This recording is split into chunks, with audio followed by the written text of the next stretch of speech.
Villa lie joint third in the Premiership. Well, their opponents tonight are Chester, who are bottom of the pile, 92nd for the record, but they won for the first time this season on Saturday. Our commentator at this one, John Roeder. Of the 11 players that won the League Cup for Aston Villa at Wembley in 1996, 5 remain at the club. 3 are included in tonight's team: Southgate, Egiog and Taylor. Peter Enkelman stays in goal with David James still injured. Just the one change to the team that beat Bradford. Julian Joachim is a substitute. Up front, alongside Dion Dublin, is Darius Vassell, who had such an impact when he replaced Joachim at the weekend. Chester recorded their first league win of the season at Brighton on Saturday. A 90th minute goal from Manuel Agogo, on loan from Sheffield Wednesday. He's not playing tonight, neither is their other on-loan player, Michael Blackwood, on loan coincidentally from Aston Villa. In come Neil Fisher, and a name familiar to older Villa fans, Gary Shelton played here. Andrew lines up for Chester. He's one of 2 changes. Referee Scott Matheson gets us underway. In reality, it'll be a huge shock if Villa fail to progress through to the 3rd round. They're 87 places above Chester, who, despite winning at Brighton on Saturday, are bottom of the Football League. And the 3rd Division side haven't kept a clean sheet in their last 17 matches. They last did so when beating Barnet 3-0 on Easter Monday.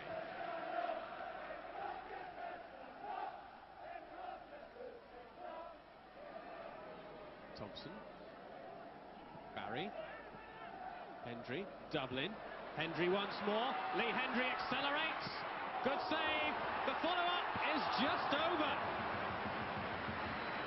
Darius Vassell putting the ball over, so close there to putting Villa ahead. Hendry's surging run, it was a good save from Brown. And there was just the slightest deflection off Brown, and it's gone out for a corner.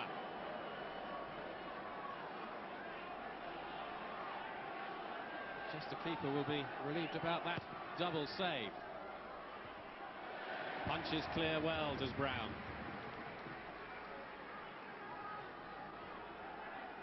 So early promise from Aston Villa.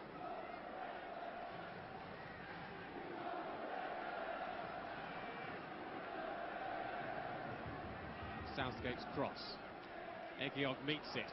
That was spectacular, and it nearly came off as well for Dion Dublin.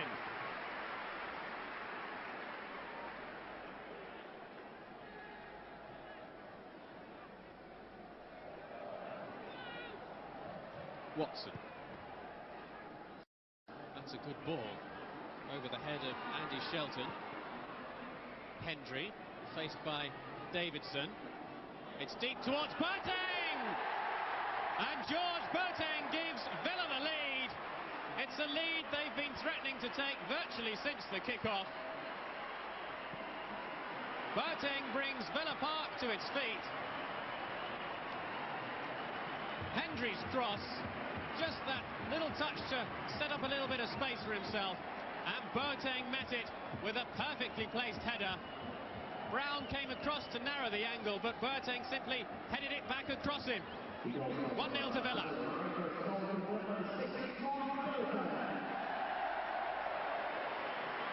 Watson. Hendry's come short, looking for the pass on the edge of the area. Boateng.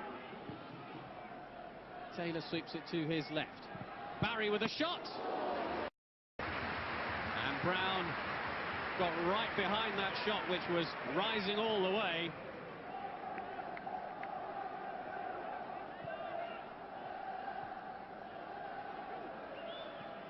Taylor lays it through to Dublin. Boateng's in some space. That'll come off Doughty, and Villa have another corner.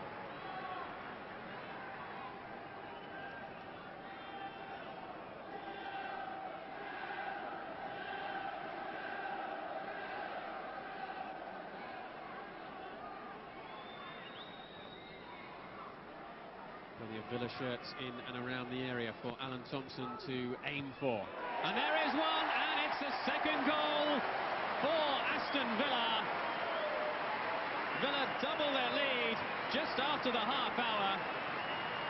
Ian Taylor with the clear header. And he had so much time to turn that in past Wayne Brown.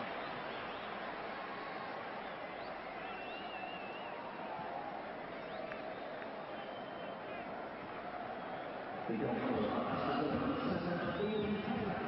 a question really of Villa just remaining patient and working their way through the massed ranks of gold shirts, but they won't do it with a pass like that. They may do so now. Vassell makes the run through and the flag goes up on the far side, but that was highly debatable because Chester's right back was certainly slightly further back than his teammates.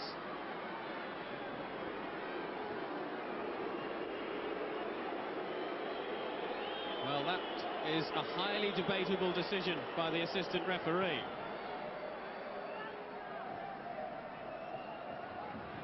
Long ball out to this near side to Boateng. By Doughty. It'll fall kindly to Watson.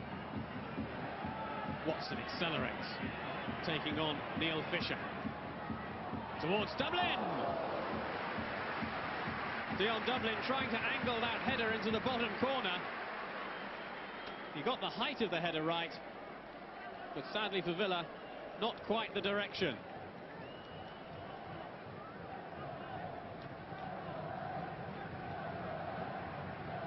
Dublin, 5 goals this season already for Aston Villa.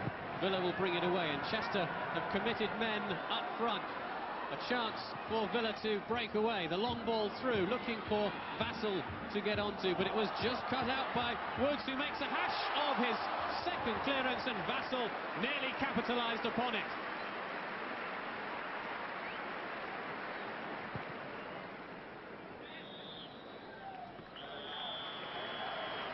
First half comes to a close, one in which Villa have absolutely dominated. George Boateng giving them the lead early on. It was followed up by a second from Ian Taylor, and Villa 2-0 ahead on the night, 3-0 ahead on aggregate. Half-time at Villa Park, Aston Villa 2, Chester City 0. It's the pass and then makes a run outside, but Watson has his shirt pulled. The free kick taken quickly. Hendry, Thompson. Barry's in plenty of space on this near side, the Villa left. This is through to Hendry, looking for a hat-trick, sets up Thompson. It may fall free to Dublin, still though Thompson goes past one and puts it in!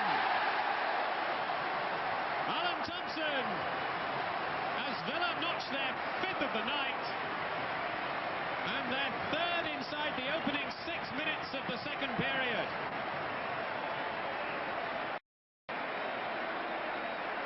Hendry thought about a shot. Thompson looked as though he'd lost it there, but just carried on. And Thompson finds the back of the net for the first time this season. Right with the throw. Played back for Richardson. Looking for Beckett, who goes down in the area, and Chester have a penalty.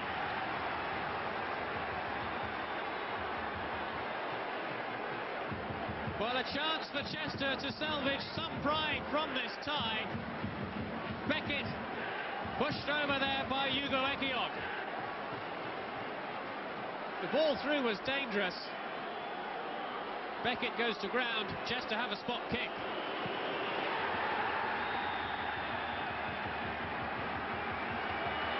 And what delight it's brought to those travelling Chester supporters who've made their way down the M6 in such.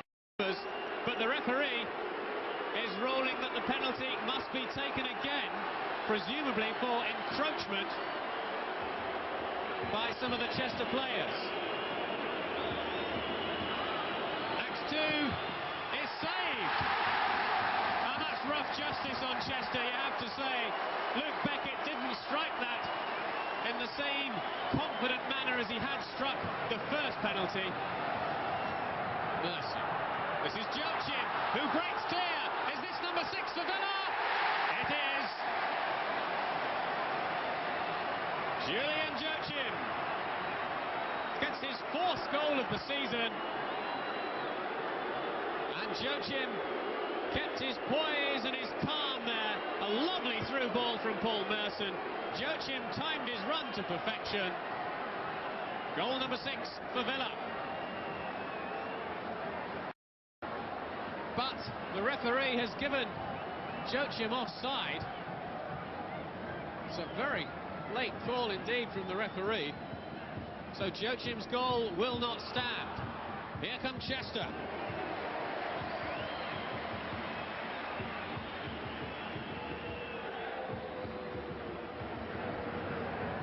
Beckett keeps possession well. Richardson, who's come into a far more advanced position for Chester City. Hendry has 3 men ahead of him, and the flag goes up on this near side. All 3 looks to be offside, and that goal will not count. Southgate. Mercer. Boateng. Samuel has Thompson outside him. Samuel continues his run. Thompson infield to Hendry. Hendry to Burke. Mercer. Is anyone going to have a shot at goal? No, they're not, because Chester bring it away with Matthew Doughty. Beckett, who missed that penalty, having had to retake it. Richardson. It's the substitute, Carson. Right. Villa just pumped the ball forward towards Merson, but Chester able to gather with ease. Into the final few seconds of this match as Beckett lays it through to Richardson, but the saving tackle came in from Hugo Ekiog. Alert to the last, and that is the last action in tonight's fixture. High fives for Aston Villa and John Gregory. 2 goals in the first half, and then 2 inside the opening 2 minutes of the second half from Lee Hendry, which really beyond doubt. A 5th from Alan Thompson. Luke Beckett scored from a penalty kick, but had to retake it and missed the subsequent spot kick. Joachim came on to try and make it 6 for Villa, but he couldn't do so. And the Villa fans will go home happy from this match. They know that their side should have won comfortably, and indeed their side have won comfortably. Aston Villa 5, Chester City 0 on the night. Aston Villa through to the next round, 6-0 on aggregate. I've not really been disappointed with the outcome of games. I've been, apart from 2, you know, the 2 that we lost to Chelsea and Arsenal. Other than that, I've been delighted with everything else. Certainly our performances here at Villa Park have been solid, if not spectacular. And we've got good points from our home matches. So I've been pleased with that. I mean, you have to get it all in perspective. You know, I mean, it was against Chester tonight, but the teams are still there to be beaten. So I mean, I'm pleased with everything how it's worked out tonight. It's been good. Well, to take nothing away from you or the team, that was easy, wasn't it? It turned out to be easy, yeah. But I mean, them games can always tend to be quite hard as well, especially if they nick a goal. We've done well, kept the ball well, and we got the result we wanted. You know, to get 5 goals in any match is always pleasing from my point of view, from a manager's point of view, and to have been 5-0 up so early in the game, I think, yeah, I got a little bit excited because, in all honesty, I could see double figures coming, and to be perfectly blunt, it should have been. The result speaks for itself. Bob Hall, the man asking the questions at Villa Park. So, who in particular did you pick out tonight, Dennis? The young man we've just seen there, Lee Hendry. I mean, his touch and his awareness and his knowledge of the game for such a young man was outstanding. I thought that his play, you watch here, he just holds his run, holds the edge of the box. Bad first, his first touch is great. Composure, bump in the bottom corner. Super. You know, that's... Here it is again.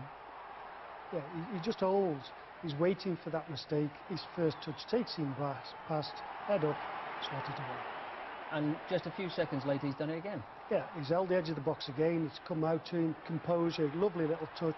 Bit of luck there with the deflection, but his first touch and his movement makes all the difference. But I'm bound to say, Dennis, it was only against Chester. It's all right saying that. It still doesn't take away his touch. It's his touch. It's not Chester's touch. He's got the ability to do that. So he impressed you, England material? Well, if England don't qualify, then, you know, we've got to start looking at these young players and bringing them in and blooding them. And he's had a little smell and he's done well. They should put him in again. OK, now, 5-0 up. Does the referee show a little bit of compassion for Luke Beckett with that penalty? Well, I would think so, yeah. I mean, to be honest, I'm not the manager. John Gregory's possibly saying no, he shouldn't. But first time out, great finish. First penalty, you think, he looks like a finisher, this lad. Great finish. And he scored 6 for the team at bottom of the league. That's good.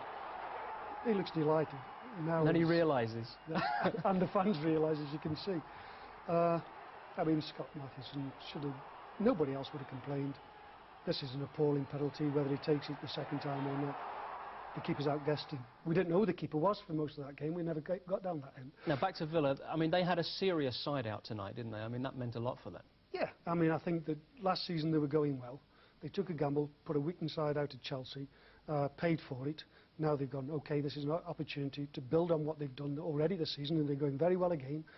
You know, great confidence boost. 5 against anybody is tremendous. So that sets him up right for the weekend. So he's gone, he's taken it serious.